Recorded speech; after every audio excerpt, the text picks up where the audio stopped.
All right, today we're going to unlock two of the most critical periods in all of English literature. We're talking about the explosive public drama of the Elizabethan stage, and then the brilliant introspective poetry that came right after. We're going to get into not just what they wrote, but why it was such a massive change in how people thought. Exactly. Think of it like this. We're basically tracing a journey. We start in the huge, open-air theaters of Shakespeare's London, where stories were these big, spectacular public shows.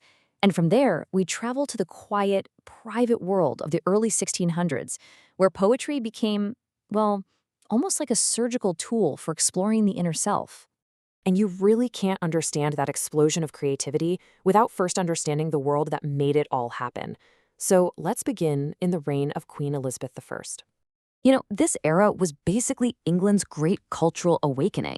It was really fueled by this big idea called humanism. And to put it simply, humanism was a major shift in focus, away from the divine and squarely onto the human. There was this new belief in our potential, our flaws, and our power to shape our own destinies. That spirit is what lit the fuse for everything that came next. And that incredible spirit of humanism, it found its most powerful, its most public voice in the theater. This wasn't just any period. This golden age produced writers who didn't just write plays, they completely changed the game of what theater could even be. And when we talk about this era, three names just tower above the rest. You've got William Shakespeare, the absolute master psychologist, who could map the entire human heart. Then there's Christopher Marlowe, the rebel genius, whose own life was as wild as his plays. And you have Ben Jonson, the razor-sharp satirist, who was always holding a mirror up to society's greed and foolishness. Okay, so a classic exam topic is comparing Shakespeare and Marlowe. And the key difference really boils down to breadth versus intensity. Shakespeare's genius was his incredible range. He explored every single corner of the human condition with these unbelievably complex characters like you see in Hamlet, right? Whereas Marlowe, he was all about a focused, white-hot intensity. He created these larger-than-life heroes who were driven by one single massive ambition, like in Dr. Faustus, and he gave them this thundering, powerful poetic voice to match it. So let's pause here for a quick memory check on everything about the Elizabethan stage. Three essential takeaways for you. First, the time frame. Think 1558 to 1603. That's the Golden Age. Second, drama was king. It was absolutely the most dominant and groundbreaking literary form of the time. And third, this is when the titans, like Shakespeare, emerged and literally defined the future of English theater. But that powerful era of public drama couldn't go on forever, right? So as England rolled into the 1600s, a new question started to bubble up. What's next? Where does literature go when the big public stage isn't the main event anymore? Well, the answer was a really dramatic turn inward. The grand public statements you saw in the theater, they gave way to a totally new kind of poetry, one that was way more personal, more intellectual, and frankly, a lot more complex. And this new style was called metaphysical poetry. It's famous for being intellectually complicated, and this is the most important part, for its use of the conceit.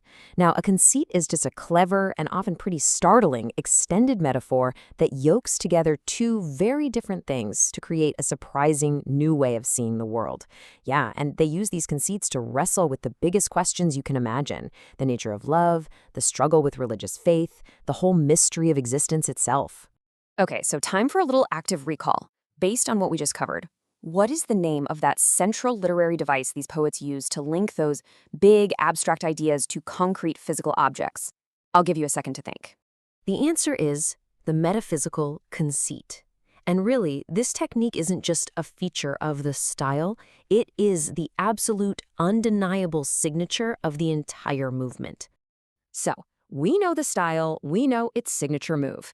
Now, let's meet the masters who really perfected it.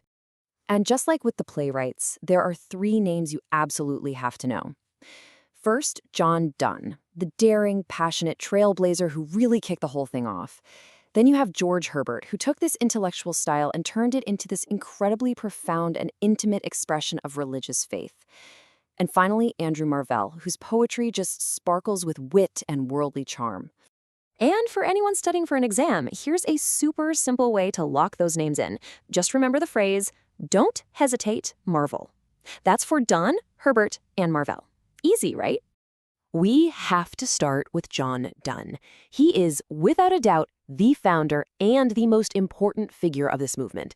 He's the gold standard for blending that intense, raw emotion with a really powerful intellectual argument.